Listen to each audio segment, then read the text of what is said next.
Hey there, lords and ladies. Welcome back to the Dragonpit. Sorry, it's a little late. Kind of had a late start. A busy work week. We all have actual jobs. Do literally, Rollins told you not to say literally that. The first thing I said. I didn't say what day it was. I said I can't say what day it was. Anyway, You might be able to guess what day it is based on when we post this. So, No. Rachel, Yes. how did this week go? In terms of what? Yeah. The episode. I'm trying to get off of Peter talking to me. Sorry. The episode was great. However, I think we need to address the one YouTube comment that anyone has ever made on our YouTube channel. Mm-hmm. Oh yeah, I'll wear the wig again. Yeah.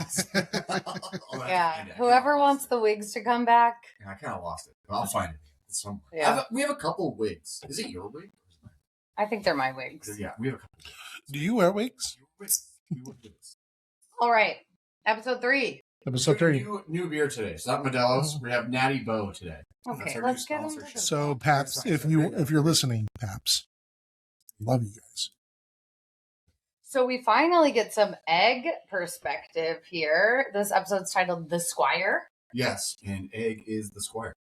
He is. What'd you guys think? Did you like it? Peter can't remember it. So, Rollins, did you like it? I thought it was a really good setup episode. I think it moves the narrative further past the books that you're at. It was a good balance though of keeping the show on pace, while respecting how the books kind of laid it out, and it cuts out some of the more boring details that George R. R. Martin has been known to throw in. Yes. However, one thing that George R. R. Martin talks about a lot in the books was food, and I feel like we had a good food episode. Big culinary. Got a little ham, duck or goose egg. Oh yeah, I know. I knew that this was the breakfast sandwiches were going to be the highlight for Peter. That did look so good though. Honestly, I don't even like breakfast sandwiches. I thought they looked good. So good. I was like that. A nice dark yellow oak. And like some yolk pork on that rye bread. Like it did look like a good, and it like really did feel like George R. R. Martin, because in the books he's like, the duck was glazed with honey and oranges and crusted. Yes, and like it has a nice crust. You could get like 4 paragraphs of just one meal, and so. Well, he wrote himself into Game of Thrones as hot pie, basically. Yeah. All right. We start the episode. Egg gets up early, and he takes Thunder out to train him how to prepare. He was preparing it. But it was kind of funny because I don't know if we talked about it. We're talking about how like Egg's not going to be able to grab the jousting thing. How is he going to be able to? He's too small. Well, I think that's what they did with the episode really, really well. Was they had Duncan sleeping, and Egg's like, "How the hell am I going to do this?" And he's sitting there, like going through.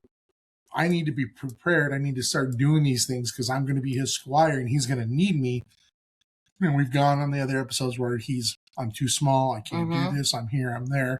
And he's like, all right, I got to get up. I got to prep myself. And then he has the heart-to-heart with the horse. Oh, my God. I loved it. The horse is subtly nodding along. Like, the horse Thunder has become like such a big character in this show, both in this episode, like at the beginning there, and then like later on. Yeah. But Thunder is just a wonderful, and he's nodding along, and I thought they did a really good job of introducing Sir Robin Risling. Is that how you say it? Yeah, Robin Risling. That was a really good way to introduce him. That was a little different from the books, and so it's like a good introduction he'll be an important character later on. I'm not going to do any spoilers on that, but I thought it was just a good way to introduce him into this world as well. Yeah. Egg notices him and calls him. I gotta do better on my mics too. I can't hear.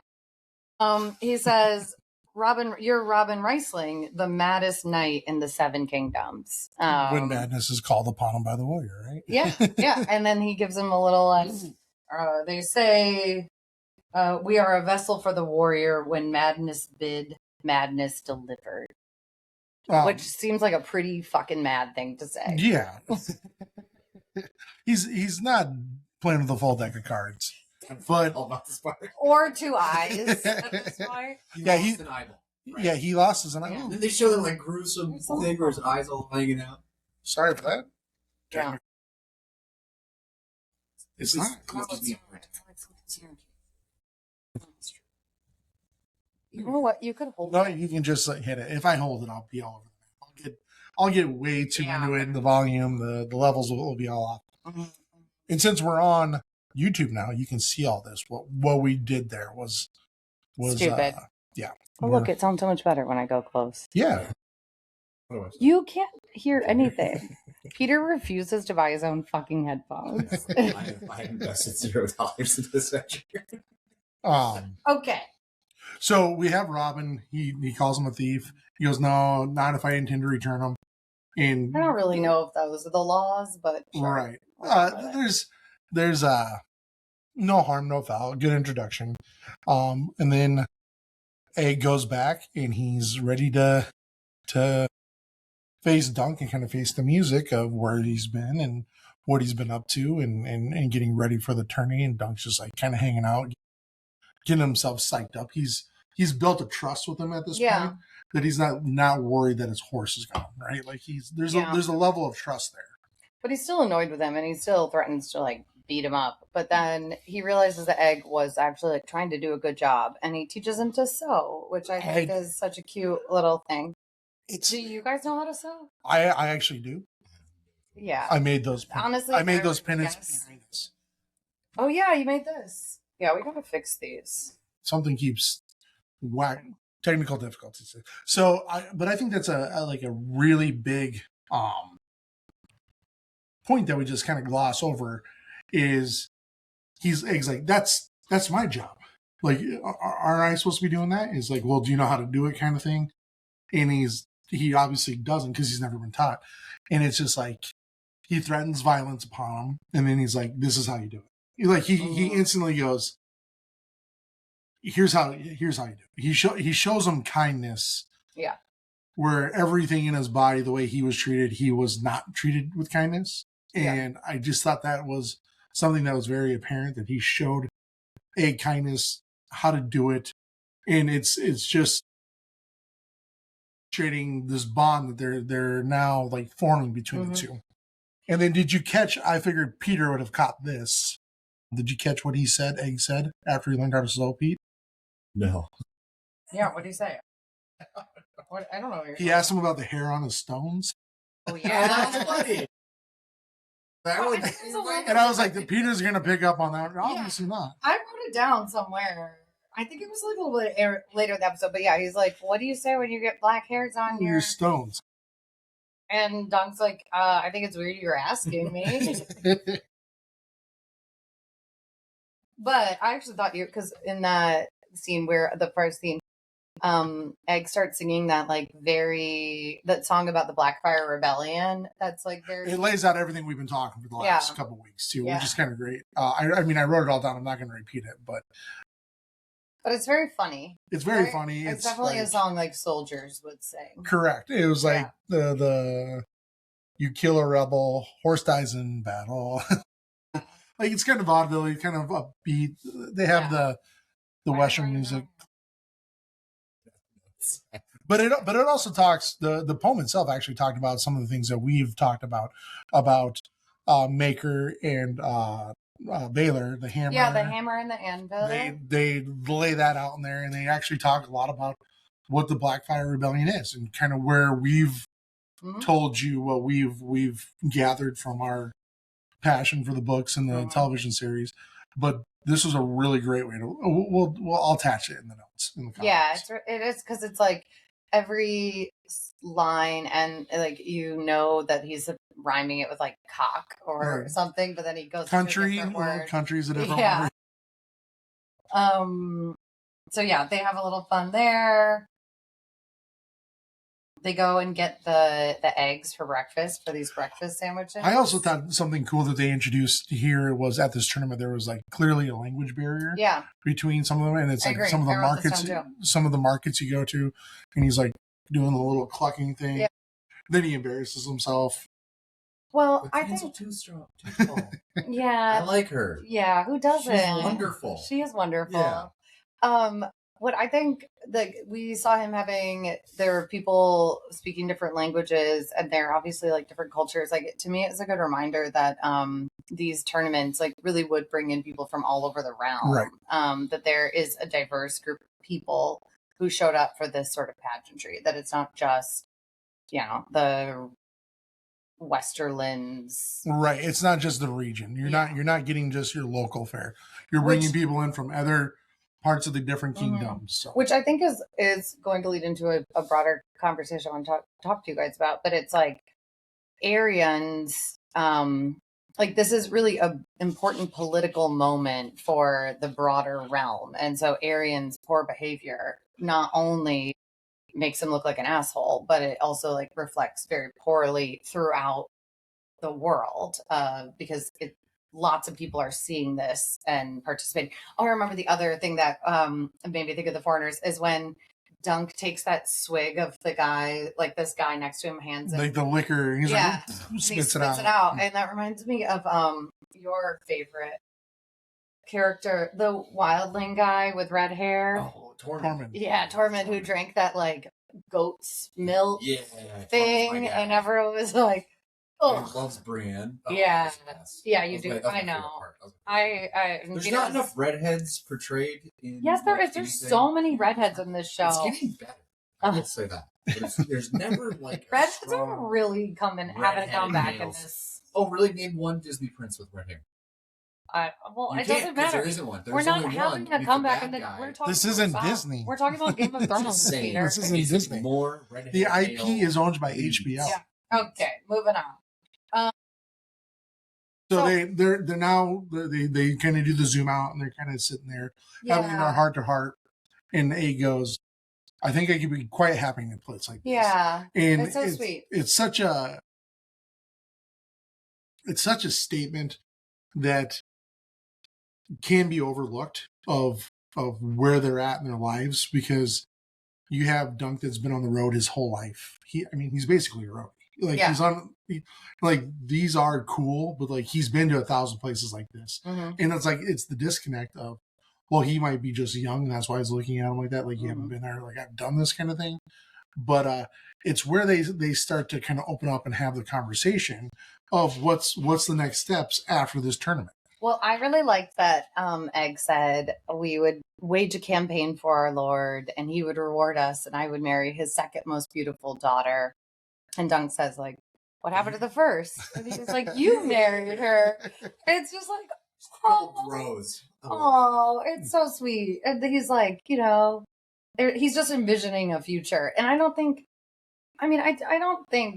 that Sir Arlen is a mean guy or a bad guy, but I also don't think I think Sir Arlen was very realistic in that, like, you probably don't have a long future. Like, you don't make it to an old age. You don't really settle down. And so Dunk would never have even thought of like, oh, I'm going to settle down and marry the Lord's daughter. Right. And Egg is very easily able to picture that. He comes from a different world. Yeah. Like that's what's expected. Son. Right. That's expected. He's going to be married off, or he's going to have some other duty to bring the realm in. Yep.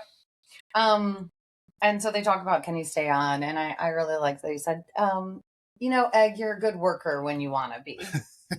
And when you want to be is the key, though. Isn't that all of us? Like, I can work really hard when I want to. I can take copious notes on a fictional show. Pages. So, Peter, you? Do a podcast. I don't really work. I'm just pure talent. Pure talent. Okay, so then Plumber comes over. And I can't wait to talk to you two about this. And Plumber says, hey, we're in a lot of debt. Our Lord Ashford, he can't make the bills come due. How about we throw this race? And he's like, in so many words. Yeah, but he's like, look, you were already wanted to win. Why don't we just make it certain that you win? Here's what I didn't get. Why didn't they just not tell him? I don't know. I agree with that too. Like, why not just tell him? Because he would have just won and he wouldn't know, right? Like how? Like, I don't get why you have to pull him in. I don't know. Was that in the books? I don't remember. No, it's not in the book. None of that's in the books. None of that's in the books. And But I think it's a good thing that they put that in there because it also shows his character. He goes, I do not want to win a victory ever. Yes. And that just shows another level of fortitude. And one of the things that I kind of worried about right when I started watching this series, it kind of reminded me a little too much of the Heath Ledger movie. Yeah. Well, that's what I thought. It's kind of like that. This is kind of like that story. It's kind of love story, right? It is kind of like that. And I'm glad this kind of separated it because it's like, even though we haven't seen him officially ever be knighted, he wouldn't do that because it's not in his character. And that's what I think this was a really good defining moment. This is a character defining moment for him. Yeah. Where he doesn't want to be a part of something like that. So I don't want to get this off too much, but George R. R. Martin wrote this before A Knight's Tale came out, right? Way before. So this came out way before. Yeah. So I remember describing this to, I was trying to get Maggie to watch this. Yeah. And I was like, it's like Knight's Tale. Kind of. Yeah. So do you guys, I can go into so what happened? So George R. R. Martin writes the first Game of Thrones book in 1994. And then he's asked as part of an anthology of famous, fantasy writers to write a novella as part of this anthology, a short story. And George R. R. Martin writes this one.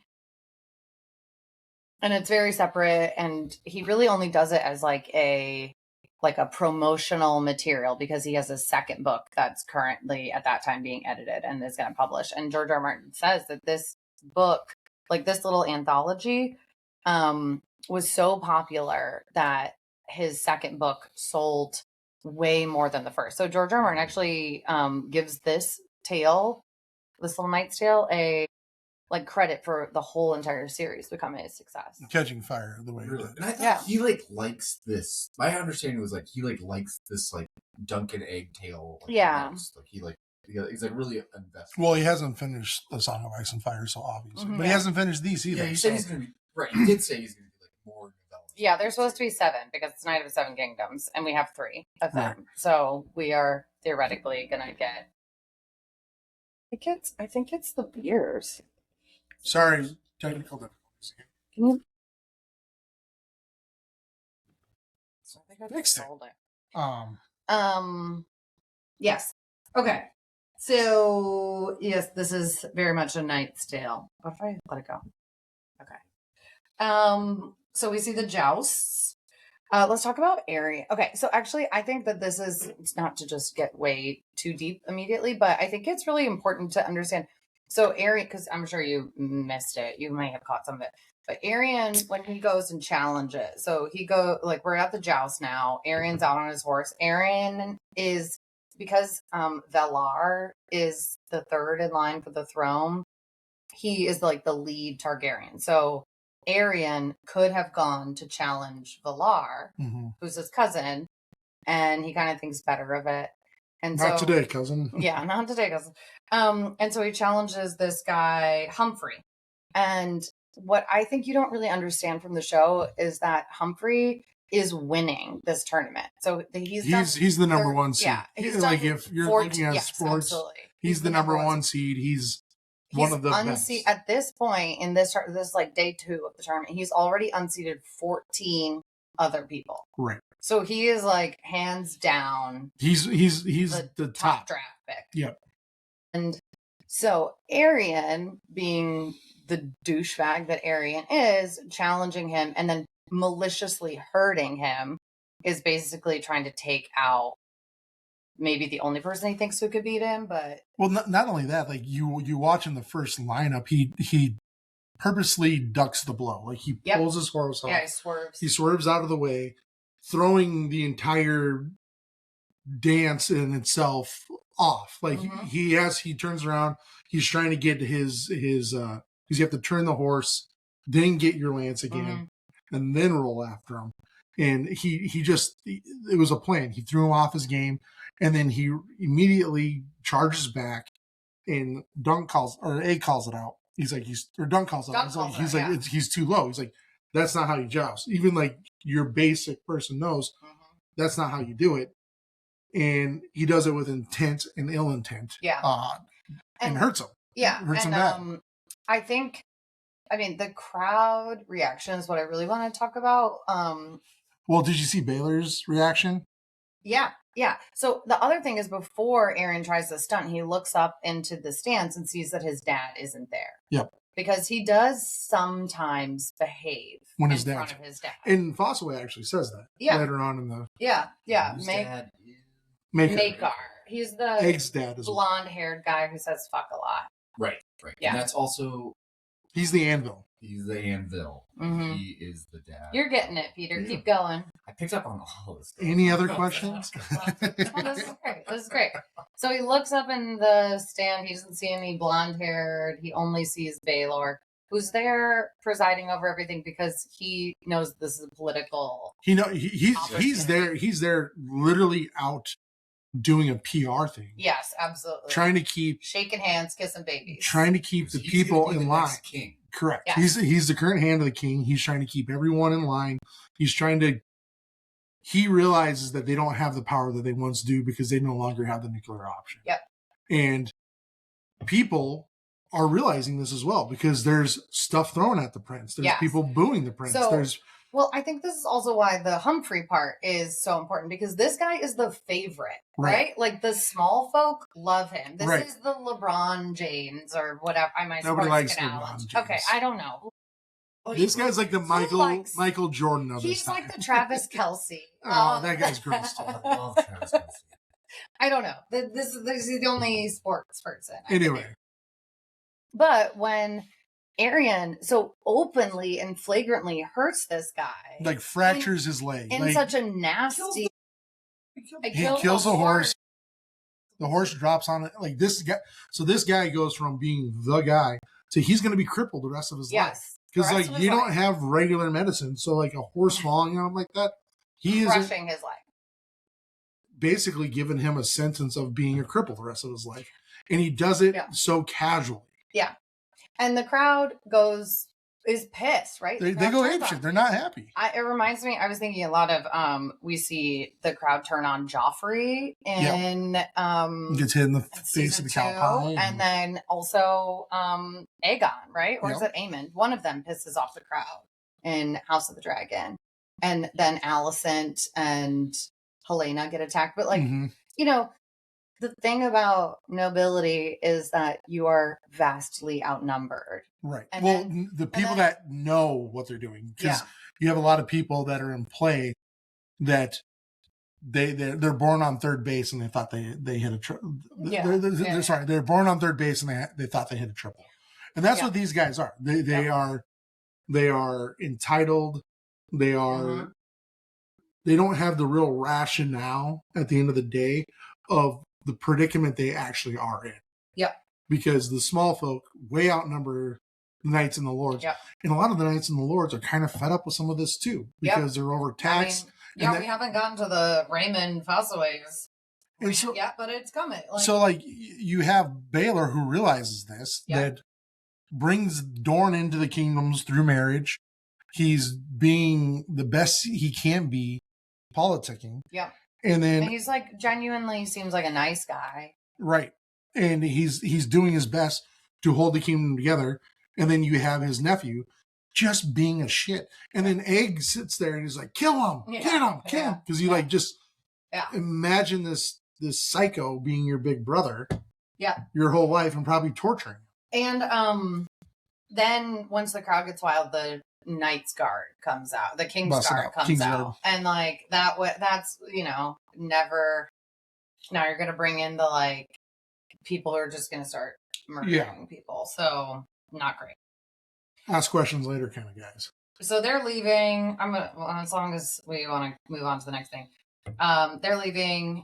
Dunk is, seeing that Egg's really upset. Dunk doesn't really understand why Egg is upset. He's trying to say,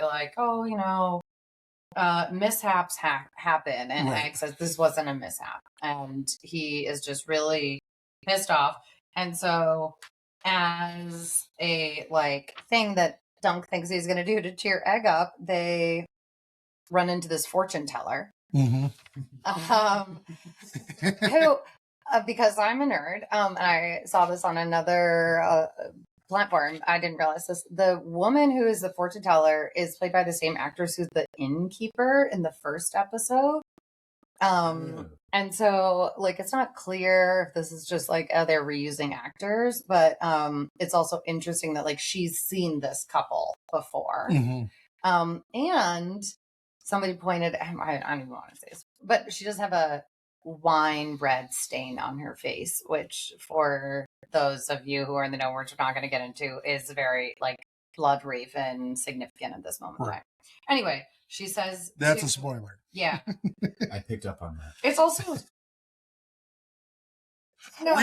we even skipped over the Alice thing. No, we haven't. The Alice thing is still, we're not skipping over Alice. Okay. I want to talk about the cripple girl who's sticking her hands up people's asses. But you're just like, what? The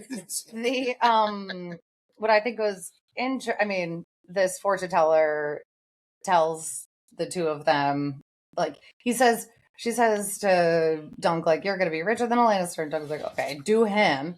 And the woman's like, you're going to be king and you will die in a fire and everyone will celebrate. And Dunk is like, oh, good one. That's funny. Thanks. Here's some like he's like, yeah, that's so funny. And all that know you shall rejoice in your dying. What? What? He's devastated. He's like, why would you say that? Like throw in making a bad situation worse. I don't want to be king. There's no way I'm going to be king. Yeah. If that happened, we're in a bad spot.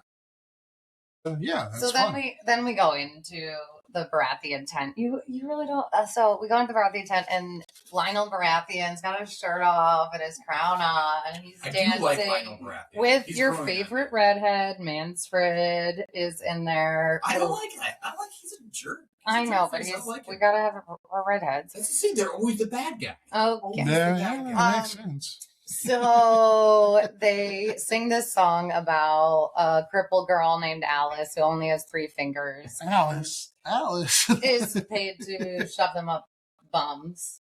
Yeah, awesome time. Yeah. Yeah, I mean, we did this in college once, Rollins. No, we didn't. We didn't even go to school together, Peter. You went to like 6 colleges. Yeah, which one? Which stay over? Yours, and it was fun. Well, Ed gets very philosophical, and he's like, "Do you think there really was a girl who did this?" And Doug's like, "A crippled girl shoved her hand up men's arses." Yeah, that happened. Yeah, he's like, "Yeah, that happened." Like, no, he was like, "Yeah, it probably happened." He's like, "Do you think that was her name?" He's like, "Oh, probably not her name." I'm like, why would they? He's like, I think he's like trying to pull back. Yeah. I mean, he just got asked about pubes for the first time. So like, maybe I shouldn't tell that there was a crippled girl named Alice doing this. But Egg somehow decides to look at this song and he's like, I think her name was Hope. He's like, oh, it's actually about down on her luck woman making the best of her abilities. Well, Dunk says maybe it's the story itself and not her name. Maybe it's she's making the best out of her situation. Like they're dealt a shitty hand and they're doing the best they can with that shitty hand. No pun intended. And Egg's response to that, it goes, her name is Hope, sir, and it belongs to anyone who invokes it. And it's like, yeah, like if you're in a bad spot and you're willing to ask, people will come to your aid. Mm-hmm. And I think that's also foreshadowing. Mm-hmm. When you're dealt a shitty hand in life and you're in a bad spot, who's going to come to your rescue unless you ask for it? Mm-hmm. Anyway, that sweet little bit doesn't last that long. They go back outside and he runs into Raymond Fossaway, which is... He's like, let's go get some cider. He's like, yep, let's go drink. I love Raymond, dude. Raymond's a good egg. Yeah, he's a good dude. Yeah, good apple seed. Yeah, good job. I like it. I really like him. He's not rotten to the core. You know? He's not rotten. He's not like his cousins. Yeah. Stefan, is it Stefan? Yeah, Stefan is the cousin. The douchebag. Raymond invites him to drink. Dunk really actually wants to go. He wants to go to the puppet show to see the Biddy, but yeah. He's also like, I'm a knight and I got invited to go do night things, so I'm going to go do it. Yeah. I'm not going to go to the puppet show. I'm going to go drink with the other men. Yeah. Really, actually having been work conferences all week. He's really making the most out of this work conference. Duncan is. He's like, I'm going to take that opportunity to go to the bar and do some networking with an egg. Smart. Even though he really wants to go and just stare at Tansel. Wants to do that puppet show. He does the smart thing, which is have a drink with your coworkers. And Raymond is asked about, well, Dunk kind of talks about the Targaryens. He says, Aerion would never do something like that. And Raymond gives us like the best line of all time. Right. I agree. I love it. I love that line. But I'm going to read it out, but I also want to make one note before we go there. Dunk to Raymond says for the first time, this is my squire. Right before he goes in. Oh, I didn't know. It's the first time he goes, who's this? Who's this little bald head? He's like, I've seen you before. Who's this little bald head kid? And he goes, this is my squire. Yeah. And then he goes to the puppet show because he's going to go get the shield. He was like, I'll go to this. And honestly, it's Egg that encourages him to go network. Yeah. And Egg is also like, he's trying. I think Egg is worried I thought that Egg was worried that Raymond would recognize him. No, because he's highborn. Because like they've probably been around each other enough. And so I kind of took it as like, Egg being like, yeah, go away, so that this guy won't recognize me. So they're having drinks. Mm-hmm. Mm-hmm. And Raymond's like, they're incestuous aliens, Duncan. Yeah. Blood makers and tyrants who burned our lands and enslaved our people, dragged us into their wars without note or respect for our histories or our customs. Mm-hmm. Every pale-haired brute that saddled with us is madder than the last. God knows our. And then he says the best line. Is that yes. Well, I thought the incestuous aliens. Well, the incestuous alien. But then he goes, the only honorable thing a Targaryen can do for this realm is finish on her wife's tits. So. And then he admits that he's like, well, Stefan is actually that was, and then he was like, that was a little much. Okay. That's what Stefan says. The tit things. Yeah, Stefan saying. But it's kind of crazy. Like, actually, I think it's really an interesting critique because this is like Raymond could be killed for saying this. Correct. Like, this is treason. And but it shows the divide that we have right now with the Targaryens and the small folk. That's the note that I took away is like, they don't care. Like a lot of, and I think Baylor recognizes this. Mm-hmm. That's why he's on this PR tour, is because he realizes that the small folk, they don't have the control that they had once had. Not just the small folk, the Fossways are of the Andals, and so they were in Westeros before the Targaryens, and so they're really upset about, well, the Targaryens do allow most of the kingdoms to keep a lot of their traditions. They are still not their traditions. Right. And so it is hard for them. Dunk is pretty shocked by this. And says, Aerion is all smiles until his dad is watching. Dunk notes he was gone. But yeah, they're talking about he lays it out though. I mean, one of the great things that the Fossways said, he kind of lays it out. Like he says, Darian's a sot, Aerion's vain and cruel. The third one is so useless that they're going to ship him off to the Citadel to make him Maester Aemon. And the youngest, and then boom. Wait, but before we go there, I did also want to say, Dunk also is asking him about the Ashford kid who he's supposed to throw the tournament or the joust for. Be the spoiler, be the villain kind of guy. Yeah, be the villain. Yeah. Like, everybody loves this guy. Like, why would you challenge him? Yeah, that's an interesting thought because, like,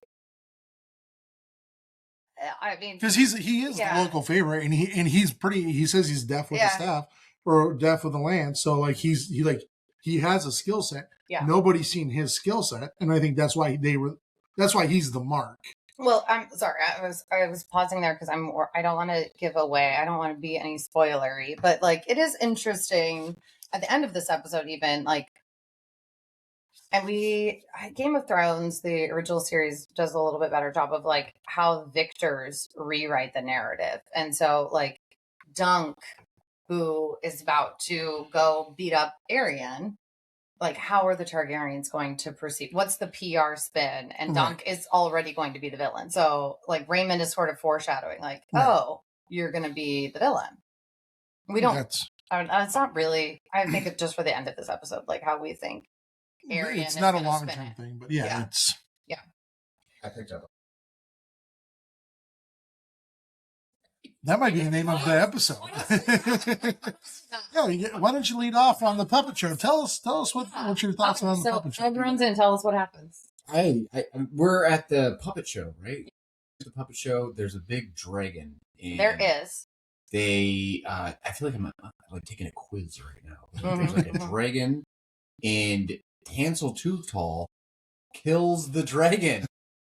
She kills the dragon, which she shouldn't have done. You know, honestly, I'm kind of on Aerion's side on this one, to be honest. She shouldn't have done that. The dragons are very important. My spirit animal is actually a dragon. And I wouldn't have done that. I think she had what was coming to her. Okay, we're gonna give a little back. So in the previous episodes, we see her doing the play of Florian and the Fool. Right. There's another very famous story of the shield, or the mirrored shield, the knight with the mirrored shield. And so she's playing the god, like you would see her shield, she's crouched down and the dragon breathes fire. So she is retelling a story. This isn't a story she made up. This is a real story. This is in the ethos of the realm. Yes. Is it a real story, or is it just like some sort of... Well, it's a fairy tale. Like, but propaganda that you really got to snuff out at the roots. Kind of understand it. Yeah. I get it. We don't have freedoms of speech in Westeros. You just snuff that out, right? Right. It works every time. But yeah, sorry, keep going. Yeah, No, it's great. You see Aerion walks in, everybody else goes silent. I think it's because her back is to him, right? Because she's facing the dragon. She doesn't realize that. He's walked front. He's probably... Why would he be in there? You know what I mean? Yeah. Why would he be in there? He's not going to go to a puppet show. Right. Yeah, particularly, I mean, it's really ballsy of him after he basically whipped up the entire crowd to hate him. Right. After doing what he did in the joust. But yeah, again, he has no honor. Well, but he has no context to how thin of ice his family really is, because he you don't think he knows. I think that he's ignorant to the fact that it's kind of like, it's like what makes a villain of they don't know what they don't know, and his blind spot is kind of like Joffrey's blind spot was like, I can be as mean and cruel as I want to be because I'm in this position, and he can never put himself in the position below. And he kind of says that straight out. He goes, the dragon ought never lose. Yeah. And he sees that.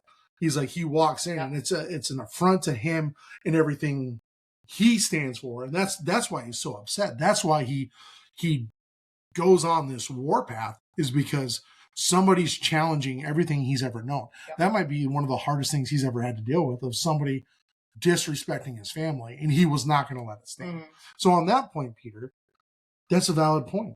He's doing what he thinks is right for his family in the moment, because he is trying to protect their honor, their name, and their prestige. And for anyone to challenge that is an affront to the family as a whole. And so he's doing the only way he knows how, through cruelty, to snuff out what he feels is a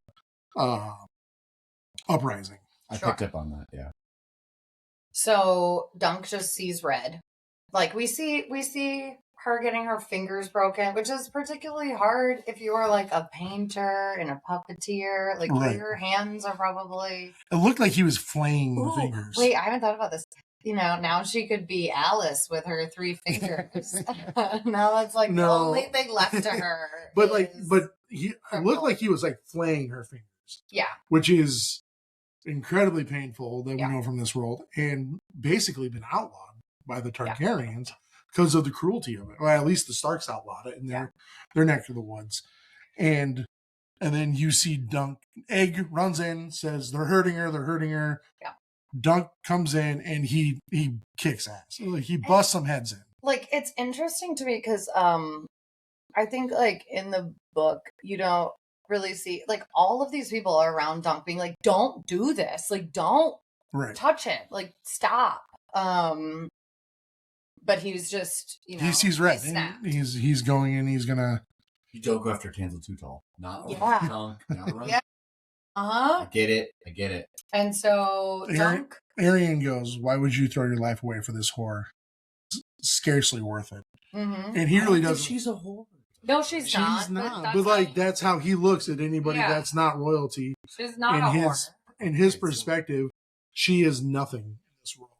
You are a proclaimed knight, and even though knighthood's fallen on Saturdays, according to him, he's like, you're supposed to be a knight. Why would you ever hit a member of the royal family? Mm-hmm. Like, don't you understand the code? Because like that's what a lot of these people live their life by. Like that's why it's so egregious when you invite somebody of salt and bread into your home. That's why it was such an egregious thing to murder them under your home, because honor is the only thing you have to move by. And so, like, and that's a reference to the Red Wedding. The Red Wedding. But I also think, to your point about that she's not a whore, I wonder if Arian has ever met like a low-born woman who's not a whore. Right? Like, he wouldn't probably have come in contact. What just about like, his wet nurse? Okay, sure, but like, boom, roasted. Okay, do you remember? I don't even. This is I don't hang out with lowborns either. I mean, I kind of get it. Okay. Yeah. So they say, Dunk throws him down. He's like fighting off all the guards. He finally manages to kick Arian in the mouth. Pow. Loosens a tooth. And so Arian, who knows, like, Arian's like, I'm going to kill you anyway. Let's just like torture you for a bit. Yeah. Like he goes, you've loosened one of my teeth, so we're going to start by breaking out all of yours. And then he goes to the only scene in my mind when he put his face down on the curb. I think of American History X with Edward Norton when they curb stomp him, and it's like the grossest thing I've ever seen. I thought they did that too. I was just, oh my god, like I saw that when I was young. I was like, was that in the book? The worst. This is the worst thing ever. It is actually. Those two guys, Waite and Yoakley, Yorkel, they are also in the books, and they do, when Egg comes in the book, he calls them out by name, and that's sort of what like catches them both off from proceeding. Because, that makes them stop. Because why would anyone know who those two goons are except somebody of noble birth? And he yells out, and then you have Dunk yelling, "You stupid boy, hold your tongue or they'll hurt you." Again, he's like in his lowest point. Dunk still has not gotten it. He has no idea. He's at his lowest point, and he's more concerned about his squire than what's about to happen to him. And that, again, just it's a thread that starts with the sewing of the patch that ends in this moment, because that's where the episode ends. But he cares more about others and more about the code you live your life by than anything else. Yep. Protecting the innocent. That's where it is. If Dunk part of me still doesn't even think Dunk realizes that Egg is Aegon Targaryen. No, I don't think he does either. I think that even as he is coming to realize it, he has no grasp on how deep of the situation he is in this. So like but that's the same in the book. That's the same in the whole series. It's the epitome of the relationship. And even though the dynamic is now completely twisted and shifted, you see that he really relies on Egg saving his ass. At the end of the day. He was probably going to be murdered that night. Yeah. In the most painful way. Yeah, he was going to be tortured for a few hours and then killed. Egg does save his life. So now we've kind of set up for the next 3 episodes. Yep. The last 3 episodes. Peter, did you catch that? I picked up on that, yeah. Sure. Okay, you had a good point, though. Where, like, once this is all done, they should just cut it into a movie. Yeah. Like, I mean, they should. They should just cut it into a movie. Like the 30-minute episodes, it goes by so fast. Yeah. You're just like, whoa. I mean, it's awesome. It is. Like you're locked in. Mm-hmm. But it's always like right when I'm like really getting into it, it's like done. Yep. Like, dang. So I think like Mm-hmm. I almost wish like the next two were just gonna be like movies. Because that would be kind of nice. I mean, no, I kind of like it. I don't know. Then we can do our podcast like this. Yeah. So we could do this. We'd have one episode. They've got to like drag all of this out since George R. R. Martin. They need him to grow up. Yeah. Or that actor. I think that actor's 9 right now. He's supposed to be 9. It'll be like Stranger Things. He'll be like 25. Yeah. And they're like, It was only 7 seasons. it's gonna be hard. He's 48 years old. How old is George R. Martin? He's He's not in actually that 70s. old. No, he's like 63. He's not as old as you think he is. 63? He No. looks like in his 60s. I mean, somebody else. That is one thing we don't But know. he's not as old as you think he is. Yeah, look it up. Look it up, Peter. Yeah, I think that like we know now. We're just. This is the end of this episode. Of He's this episode. 77. No, Yeah. he's not. Okay, Like, still. he's old as You know dirt. what? That's like He's a gonna young. die. That's a young member of the Senate. Okay, like that guy should run for Senate. He's got a long career ahead of He's him. got 3 terms. He's got 3 terms. Yeah. All right. On that note, thank you again for following along. You can check us out on YouTube. You can check us out on Apple, and you can check us out on Spotify. Also, you can look us up on our RSS feed. We appreciate any comments you want to have to us. You can hit us up on our Instagram or our Twitter account. Do you have our Instagram and Twitter account? It's at the Dragon Pit. Is it one from like 17? 17, yeah. But you'll find it. You'll find us. We tweet. There's like one other Dragon Pit account, and it's not us. It's not us. You're gonna know Okay. immediately. So, if you have any questions, if you want to reach out to us, if you want to add anything, or just comment on Peter's unkempt status, please feel free to drop us a line. We'd love to have.